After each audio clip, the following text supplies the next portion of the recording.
First at noon, with the federal government shutdown now in its 7th day, there is new uncertainty about whether or not furloughed workers will be entitled to back pay. Erica Brown has the latest from the Capitol.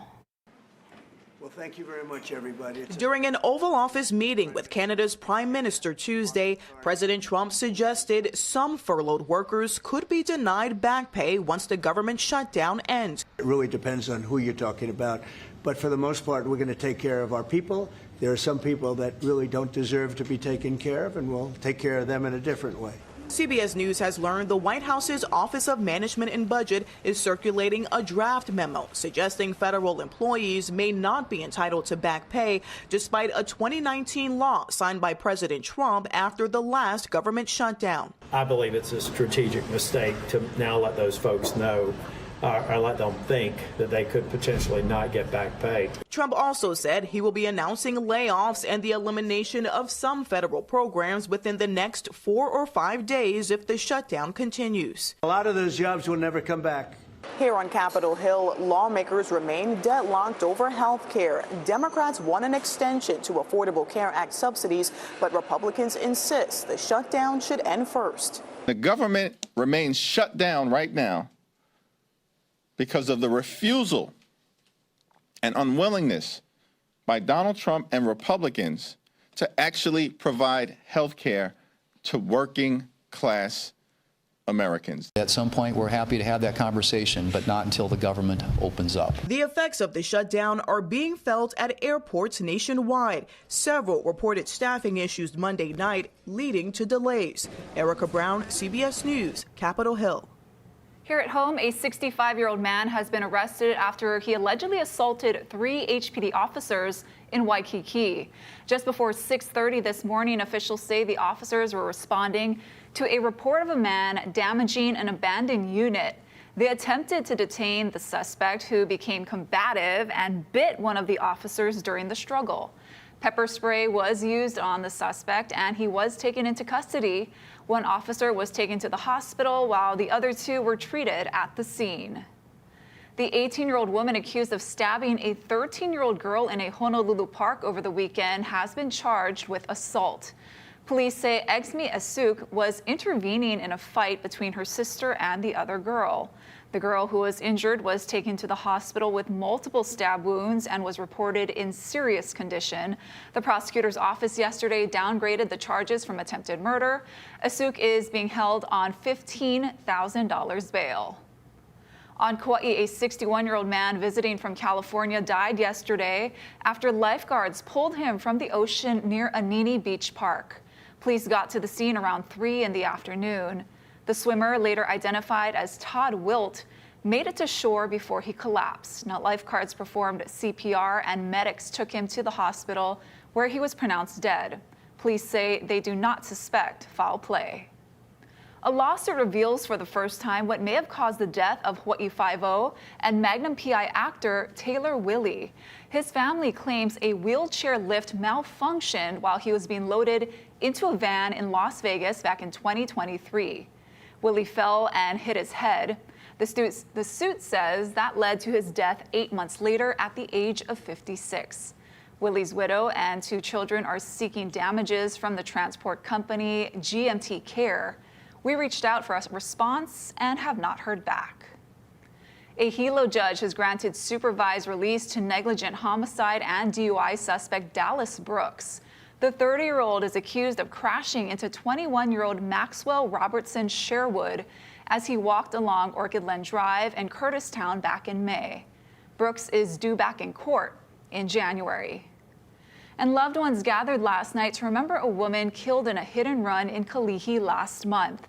A celebration of life was held for Cynthia Bagoyo at Nu'uanu Memorial Park and Mortuary.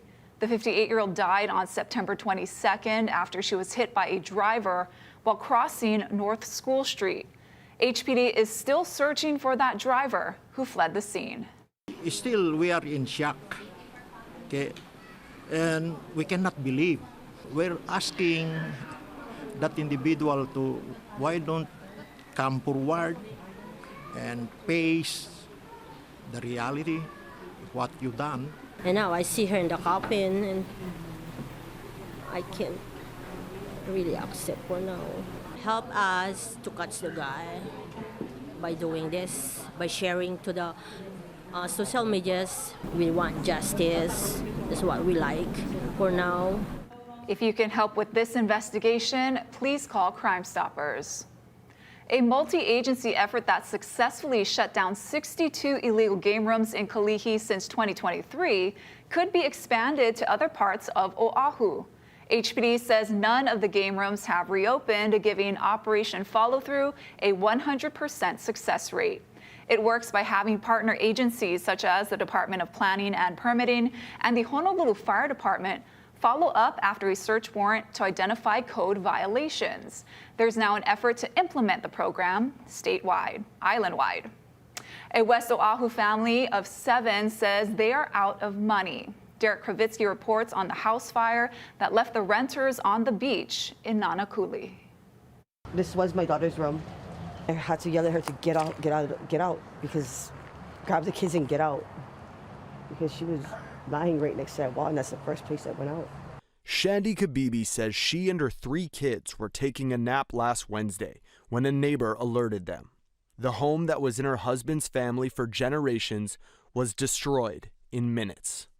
By the time we got in our truck and drove not that far, 2 houses away, our house was completely engulfed in flames. 5 days later, the family has used up their Red Cross aid and are now living in a tent on the beach. We have nowhere else to go. We have nothing available for us. This is everything we had. I mean, we got out of here with the clothes on our back. Kabibi's husband, Will, who was working when the flames broke out, is especially distraught because an urn with his father's ashes is still lost among the rubble. This was his childhood home. His father died in this house. You know, they were born and raised here. I mean, his father's ashes is now part of this. Kabibi says HFD told her the fire may have started in an old exterior outlet outside of her daughter's room. Her daughter, who also survived the Maui wildfires when she was boarding at Lahaina Luna High School and is now re-traumatized. So for her, it's even harder, you know. For her, it's harder because she had to evacuate from that. Kabibi's mother and sister-in-law are also displaced, and her 4- and 5-year-old sons are struggling to understand their home is gone. With the weather was today, you know, with the rain and everything else, it's like the kids just kept saying, let's just go home already. We just want to go home. And letting them know that we don't have a home to go to right now is hard. Kabibi's niece has opened a GoFundMe account to help the family of 7 off the beach. You can give what you can, even if it's just $1 or a shirt. You know, they walked off with just the clothes on their backs. Look for the link on our website. Derek Kravitsky, Hawaii News Now. The state health department has confirmed a community-acquired case of mumps on Hawaii Island. The DOH says this means the viral infection may now be circulating. The infected person attended an event at the Higashihara Park in Kailua Kona on September 25th between 4:30 p.m. and 6 p.m. If you were there, call the health department for guidance. Mumps symptoms may include fever, headaches, and a swollen jaw. People who are not vaccinated have a high risk of infection.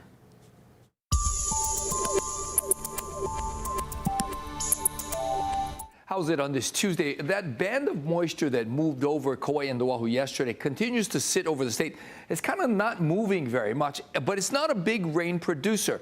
For example, the last 24 hours, Oahu got a little over ½ an inch for some gauges, with fewer showers everywhere else. And it's going to be like that probably through tomorrow, and the winds will be light again. So I expect some spotty afternoon showers, and also it's going to be a little bit humid under partly sunny skies. Thank you, Guy. The Native Hawaiian Convention is officially underway in Washington State. Today's events are centered around honoring the past with talk story sessions, workshops, and forums with leaders in the community. Dylan Ancheta is there. Aloha from Tulalip, Washington, where it is officially the start of the 2025 Native Hawaiian Convention. A short time ago, the opening ceremonies got underway in the ballroom, and it was absolutely incredible. I have a very special guest with me right now, and I want to bring her in to talk about everything that is happening here. We have Kumuhina with us. Thank you so much for joining us. How are you today? Today's opening ceremony was a beautiful showcase of Hawaiian culture, of Native American culture. What are your thoughts on that? The opening this morning was meant to say to one another, to acknowledge that we are a people of the Moana. And the Moana Nui connects us to the natives here. And there are so many connections here, not only as native people of Hawaii, native people of Mokuhonu, but for myself especially, I got a chance to meet my family. What was that reunion like? It was a bunch of tears shed behind stage because I was sitting back there and our native cousins were speaking, they were beating the drums, they were dancing and chanting, and I missed where the main drummer was speaking and he said, I am from the Kona family. And I missed it until our board president said, there's your family right there. What was the chance that what I do in my life was mirrored by my cousin leading the chanting and dancing for the Tulelep. So my ohana, the Pali family from Honokohau on Maui and Honolulu, Hawaiian, Molokai, that's a descendant, the Kamekona Pali, here, married to Tulelep.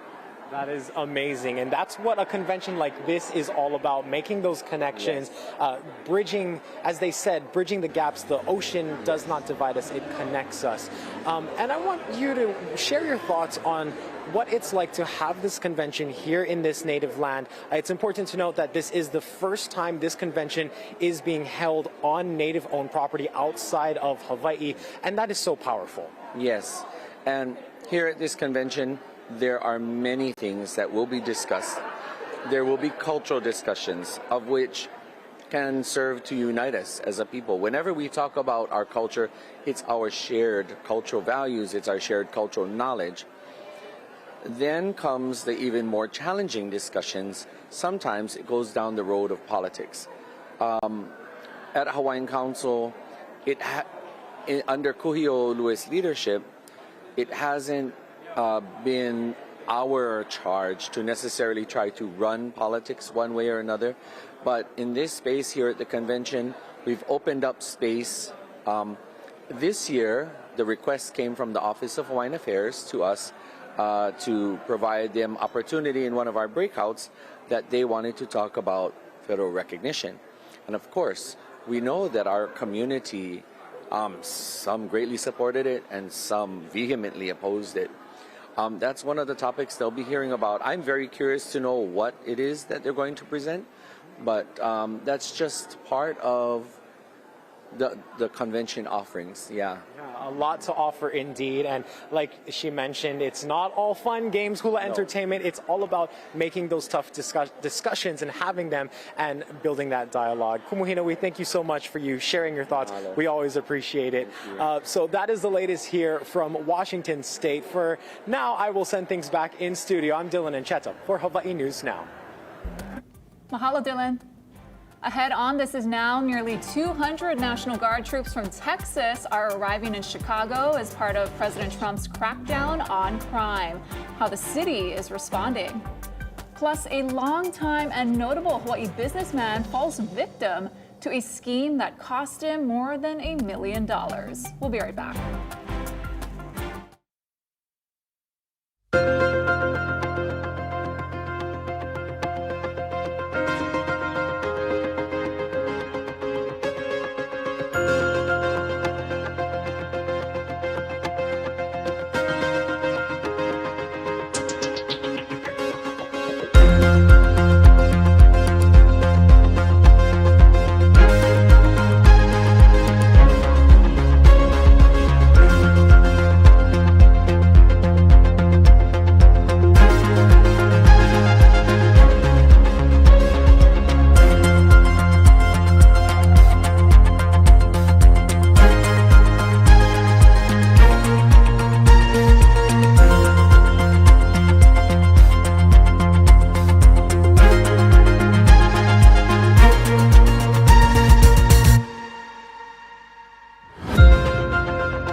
Welcome back, everyone. H&N Investigates looks into how one of Hawaii's best-known businessmen was financially devastated by a trusted bookkeeper.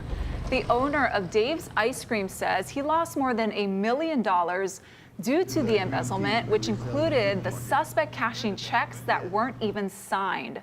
The suspect also failed to file the company's payroll taxes. Dave Leong didn't notice the unsigned checks until years later, long after he was eligible for reimbursement, and not soon enough to prevent the tax problems. The damage was so great for me personally, very unlikely I would be able to be whole again in my lifetime. Sometimes the banks, no human being looks at the checks. They look at the magnetic coating on the bottom of the check. Experts say everyone with a checking account should keep an eye out for suspicious transactions every month. Watch the full story on our website, hawaiinewsnow.com. National Guard troops from Texas have arrived at an Army Reserve Center near Chicago, despite a lawsuit filed by the city and the state of Illinois. It's part of President Trump's push to combat crime, despite statistics that show levels have dropped over the past year in cities that he's targeting. Gwen Baumgartner has the story. Texas Republican Governor Greg Abbott posted a picture showing his state's National Guard troops boarding a plane. CBS News has learned they could begin their assignments as soon as Wednesday. It comes after a federal judge declined to immediately issue a temporary restraining order ahead of a Thursday hearing. Chicago's mayor criticized the mobilization of the Texas troops, as well as several hundred Illinois guardsmen. It's illegal, unconstitutional, it's dangerous. It's wrong. Attorney General Pam Bondi defended the administration's actions to Illinois Democrat Dick Durbin at a Senate hearing. I wish you loved Chicago as much as you hate President Trump. And currently, the National Guard are on the way to Chicago. If you're not going to protect your citizens, President Trump will. President Trump has said he would be willing to invoke the Insurrection Act to send active military to states if needed to fight crime and protect federal immigration facilities from protesters. If you look at Chicago, Chicago's a great city where there's a lot of crime. And if the governor can't do the job, we'll do the job. Troops have also been deployed in Washington, D.C., Los Angeles, and Memphis. A federal judge temporarily blocked a deployment to Portland, Oregon, a relief for some protesters. Everybody is exercising our First Amendment rights, and we don't need the National Guard to do that. The restraining order in Portland is in place until October 19th. A Department of Justice appeal will be considered Thursday. Gwen Baumgartner, CBS News.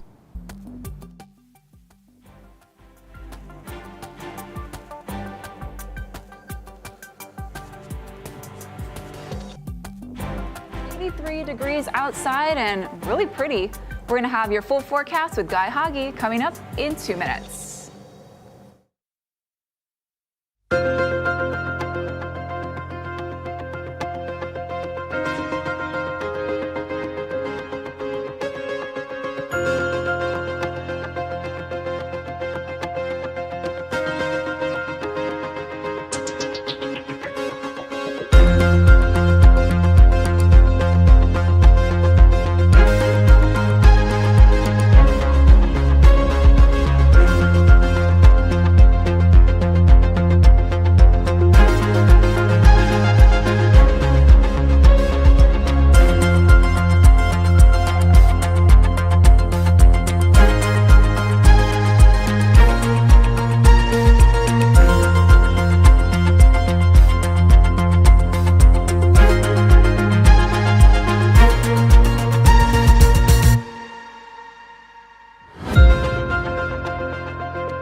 weather with Guy Huggy.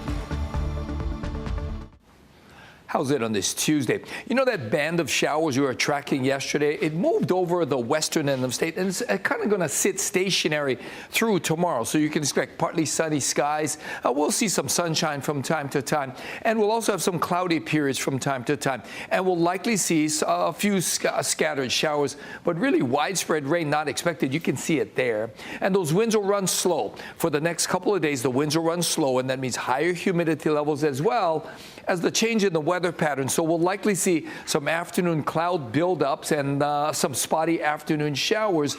But again, widespread rain not expected. And the rainfall should be mainly of the light to moderate variety. So again, flooding not likely an issue.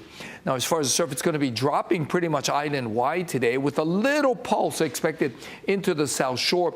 A more significant north and west swell is due in sometime late in the weekend. So this is what we're looking at for the next couple of days. A little cloudy at times with that weak front kind of hanging around with those light winds. We'll have more sunshine with just a few windward and Mocha showers. And again, those winds will run fairly slow until Monday. So it's going to be a little bit sticky, at least through Sunday. Thank you, Guy. Still to come, how a simple smile helped save the life of a California man who got into trouble while surfing. We have that story coming up in today's Good News Now.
Turnout for the return of the Maui County Fair last weekend. After a 6-year pandemic break, the fair sold more than 116,000 tickets over 4 days in Wailuku. There were 40 nonprofit food booths and a long list of live performers, including Maui native Kalani Pe'a and several hula halau. Maui's mayor says the fair wasn't just an event, it was a homecoming. And the Hilton is pairing a drink with a good cause. The Waikiki Beach Resort will donate $1 towards Maui wildfire recovery efforts for every Rainbow Pale Ale purchased at the restaurants and bars until next August. It's a partnership with Kohola Brewery and Maui United Way. The brewery lost its tap room and production facilities in the 2023 wildfires. A California surfer is recovering after a life-threatening incident, but had it not been for a pair of good Samaritans, he might never have got it out of the water. Alex Lai reports. A casual morning surf in Oceanside with his friend became the day everything changed for Scott Muir. The wave threw me over, hit me on my head on the sand, and I just felt a crunch. 1 week later, I spoke with him from his hospital bed at Scripps La Jolla. So 3 waves underwater face down.